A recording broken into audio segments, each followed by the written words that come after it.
I was procrastinating making this video, so I thought I'd put my hair on these meatballs, and I don't know, they're okay. But I think I should just tear the band-aid off and get started. I spend a fair amount of my time investigating garbage, so I was a bit surprised that I'd never seen this movie, Gigli.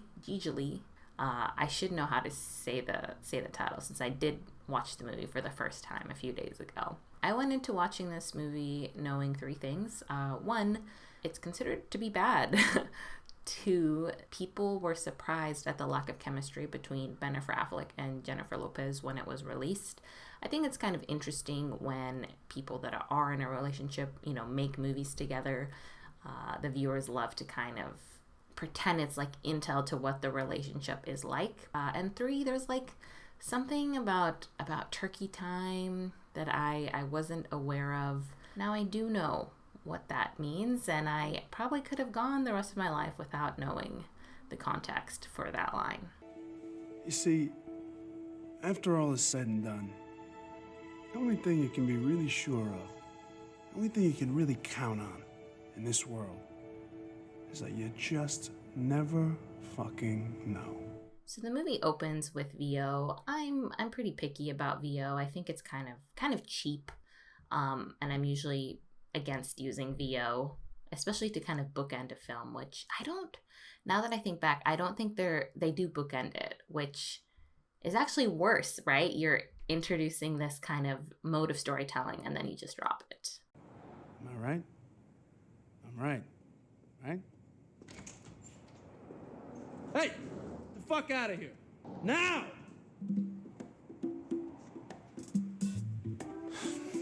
Sorry. Long day. Now, figure if you could somehow extract 80% of that, you'd have... Give me a second here. We break the fourth wall very early, which is, a choice, and then we never break it again, which just makes it feel a bit random. Because somebody has some money that belongs to Lewis. They use this score throughout the film. There's an instrument in here that's quite jazzy. I don't know what it is. They're really leaning on the score to kind of telegraph this is a comedy. But I think we could tell it's a comedy with, the writing and the acting. You're gonna come see me tomorrow, and you're gonna bring me something. Okay, you hear me? Yes, I do. Something to scale. I'm gonna have to send Gigli over. And he's gonna have to settle up with you. Understand? You come to me tomorrow, or he goes to you tomorrow. Very simple. I'll be here. It's Gigli, by the way. What? My name is pronounced Gigli. It rhymes with really. Gigli. Really. Gigli. Gigli? I don't know. Pronounced Gigli. Gigli. You know, I'll remember that for the next time then. I spend a fair amount of my time investigating garbage, so I was a bit surprised that I'd never seen this movie, Gigli. There's a certain individual who is creating very substantial difficulties for a dear friend of mine in New York. And a certain individual, he's got a beloved relative with certain psychological defects. I want the relative gotten, held on to. I was apprehensive about the term psychological defects. This movie was made in the 2000s, so I'm sure there's going to be a lot of stuff. Not a lot. There's going to be some stuff that I personally would deem offensive, now looking at it through a 2021 lens. But yeah, psychological defects. So they're stating that for the audience, and now we're going to see this character. I know you're Brian. Your friend ratted you out back there. Hello? You're not. You're stupid. There's sunflower seeds. I'm very pleased to say that I placed him pretty much right away. I think his name is Justin Bertha. And I think he was in The Hangover, but I don't remember his character. He must have been the fourth guy. Oh yeah, was he the guy whose wedding, the first movie, he's the one that goes missing, right? Okay, that explains why I don't remember him. And I think he dated an Olsen twin. There's definitely a longer conversation to be had about using neurotypical actors for kind of neurodivergent roles. This feels very, very cringy to me and a bit wrong, right? A lot of this role is played for comedy, which is, I just keep coming back to the word cheap. It's kind of cheap comedy. It's easy comedy. It's not good. It's not interesting. And yeah, it's offensive, I think. But we will keep going forward. The Baywatch. Yeah, the Baywatch. Can I go? So we cut from Gigli, conning the Mark by telling him he'll take him to, the real Baywatch. So that's kind of interesting. We're wondering what the real Baywatch is. But we just cut directly into them driving in Gigli's car. So, how did he get that character out of that home? It's, it's kind of a plot hole. Does it really matter? No, but did it make me question how they both got out of there? Yes. So I think to me that's a bit of a plot hole. Hello. I was wondering if it wouldn't be too much trouble if I could use your phone for a second. This is a good reminder, don't let people into your home. Don't help people. Hello. Finally, around 14 minutes, the real star of the film enters. Jennifer Lopez is playing a character called Ricky, and she is a fellow, I don't know, is enforcer the right term? Enforcer? I heard you were a bit of a fuck-up. But I gotta tell you, I'm frankly amazed at how much of a fuck-up you actually are. Am I missing something here? Well, it would seem so. But you know what? Why don't you call Lewis and he'll explain everything to you? Well, then I guess he hasn't called you to tell you he doesn't trust you with a task of this magnitude. The premise of the movie is dumb and it doesn't make sense. So I think he's a mob boss, right? Gigli's boss hired Ricky to kind of keep watch of Gigli, and Gigli will keep watch of Ricky. But then he's paying 2 people to get this job done. And then wouldn't they just be distracted by each other rather than focusing on the job at hand? I don't think it makes any sense to me. Why don't you just get yourself straight and we can put this whole thing behind us? And if you have any decaffeinated or herbal tea, I would really be most appreciative. I want tea. 2 teas. Let me tell you something. One of the few things, like I mentioned earlier, about this movie that I did know going into it is that people are fascinated by the lack of chemistry between the 2 leads. And I have to agree. My theory is that maybe they were trying to hide aspects of their actual chemistry in these roles, right? They didn't use their natural chemistry to help them. Instead, I think maybe they were being protective over it. And you have to think back to this time, right, in pop culture history, that these 2 were being kind of photographed all the time. The media interest was so high. So to make a movie together, they knew that everyone would be super interested. And I think that what we're seeing here, this lack of chemistry, is a result of feeling like their relationship is under a microscope. And yeah, it's a shame that they weren't able to kind of use I think they must have natural chemistry, right, in the film, because it would have been a lot more enjoyable. I am the fucking sultan of slick, Sadie. I am the rule of fucking cool. You want to be a gangster? You want to be a thug? You sit at my fucking feet. And hustler, original gangster's gangster. I don't know what you're talking about, but I'm gonna go and get my stuff. This monologue, I think that Affleck is doing the best he can in terms of acting this out. Some parts kind of work for me, but I think the writer was, typing away or maybe even, scribbling away. And I think they got a little carried away and had a flair for drama, which, flair for drama can be good, but there's a lot of alliteration. Sultan was slick. I don't think any actor could have pulled this off to what the writer had intended. Would you just shut the fuck up? You're an idiot. What is it with you? No, you. Do me a favor and just act fucking normal for a minute. You're just like Elliot. Just for a minute. So this guy's the protagonist, and a protagonist shouldn't be entirely likable, right? They should be flawed.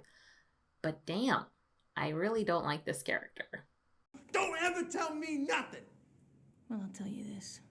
You leave him alone or I'll kill you. Why don't we try and make this pleasant? I think you're right. Might as well just make the best of it. I hate to see you sleep on the floor like that. I mean, come on. There's your bull. Right there. There's your bull. And there's the horn. That's professional. I will note I hadn't laughed at all when I was watching them, but this moment did almost get a laugh from me. So I will give kudos when kudos is deserved.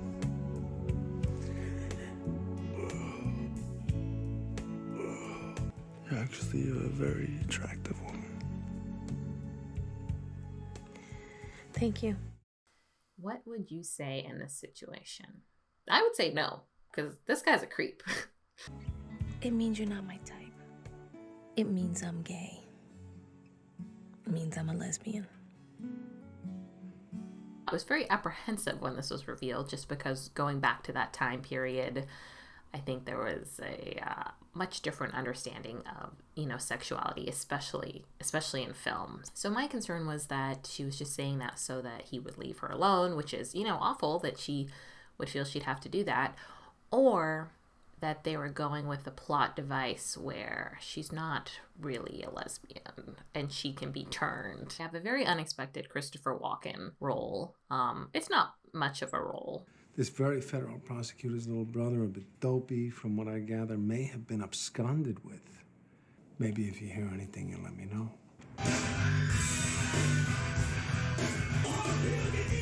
Why don't you come over here so we can kick your ass? You ever heard of Thai Muay Chai? No. In traditional Thai Muay Chai, there are 5 levels of digital orb extrusion. That's the gouging out of your opponent's eyeball. Kai Toi Mai. Loosely translated, that's the rip that takes the past.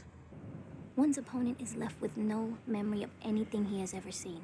Ricky intimidates a group of hooligans. I do like that she doesn't use, her sexual appeal to do so, to kind of seduce them and bait and switch them.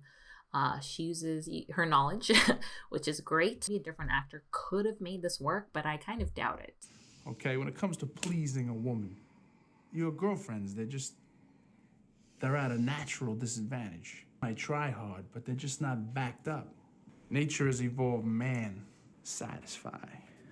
Here usually tries to seduce Ricky with his words. He doesn't let the fact that she's told him she's a lesbian, stop him from putting in a fair, valiant effort, which I think is kind of morally questionable. I'll leave it at that. First thing in the morning, I want you to send his thumb to James Dorff. Are you listening to this?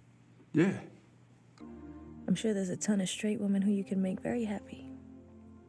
Lewis wants us to cut the kid's thumb off. Yeah? Who the fuck are you? Who the fuck are you? What are you doing here? I'm stalking you. Wait a minute. Our problems have nothing to do with Sharon. It's over. It's us, honey. That's right. It's not you, it's her, whatever. Get Just the fuck shut up for 1 second, God! Trigger warning here for self-harm. I think I am going to leave as much of this clip intact as I can, because I really want to hear what other people think. When I saw this, I was very confused, and it seemed to come out of left field. And my issue with it is that I think it's supposed to be like outrageously funny, which to me it isn't. It just seems very, bizarre. Like the tone of it doesn't seem to fit. So I'd be curious to hear what other people think. Hey. Oh no, fucking shit. Oh no. Oh no. It's had enough of you, baby. All right, get away from me. Stop, Fuck away from me. What's wrong with you? Oh my The God. fuck is this? And usually is just watching this, and he's ever sympathetic to this scenario. So what are you? Contractor with a conscience? But I didn't sign on to this to be a brutal street thug. Okay, as far as I'm concerned, that's not the job I took. Are you with me? My thought was that now they were going to try and steal a thumb from a cadaver. It smells like my grandmother's. So they have the plastic knife, which is very silly. It's the type of silly that I do find amusing, trying to hack off a cadaver's thumb with a plastic knife. That is amusing, right? However, they purposely came to the morgue or the hospital to get this thumb, and they didn't bring an actual knife, which just seems to be poor planning, especially since both of them are kind of enforcer mob, people, workers of the mob. You think that they would have brought an actual knife. You know why I'm fucking sad? Because I got this fucking heartthrob-orama, fucking smart, amazing, bombshell, 17 on a fucking 10 scale girl sleeping in a bed right next to me. They then have this very bizarre rant about how Gigli is sad that Ricky's a lesbian and he can't have her. I think it's very entitled, and I don't know, it's just, My life sucks. All right? Stick a fork in me. I'm done. I don't even know why I had a crush on you back a long time ago when I first met you. You need a woman.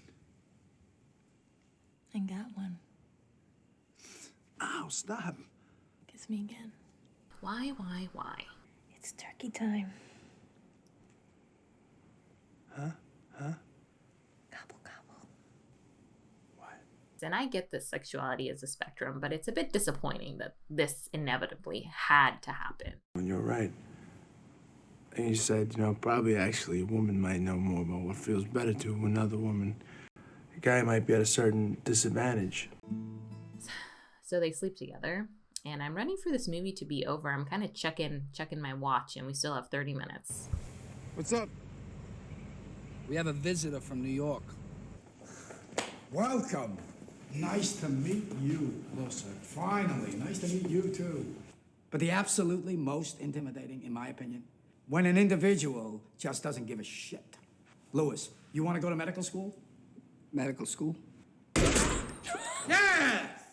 So Al Pacino kills Ricky and Gigli's boss because he doesn't like how the whole kidnapping has been handled. You didn't think all hell wouldn't break loose? Aside from those of us here in this room, there is only one person really that can link you to this fuck up. We should rectify that problem as soon as we can. I think I much prefer just to end it right here. And if after that you're still not happy, then we can all talk again. You were kidding, right? What do you think? We'll just take Brian back to where you found him and get the hell out of here. Maybe this is it. I mean, maybe this is the thing. Maybe this is like a sign coming from nowhere, from out of the blue, just telling me it's time. It's time to get out. I don't think I could ever be what you really want. That's a nice thing to say. And then we cut directly to this, which just seems odd. He very easily accepts what Ricky is saying, that they wouldn't work out, which doesn't seem to fit with his character at all, but okay.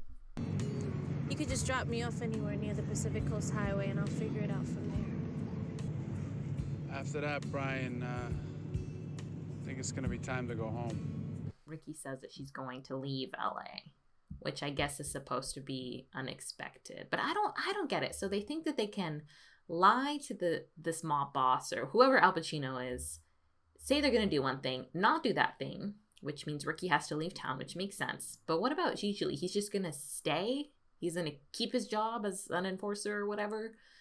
Like, wouldn't they both need to get out of town? That's the Baywatch? And then you're like, no, Baywatch must be something smarter than the shooting of a show. But no, it was the shooting of the show.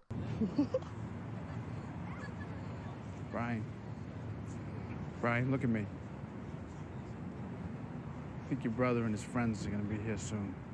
Pick you up. I think you should take my car. Go ahead, take it. If you do ever think about hopping the fence, promise you'll give me a call first. Why are they kissing? I feel like maybe she's not a lesbian, which is disappointing. Does this mean you decided to hop the fence? Well, I wouldn't go that far. Like your mother said, life's not always black and white. Sometimes you just never know. Are you driving or are you bullshitting?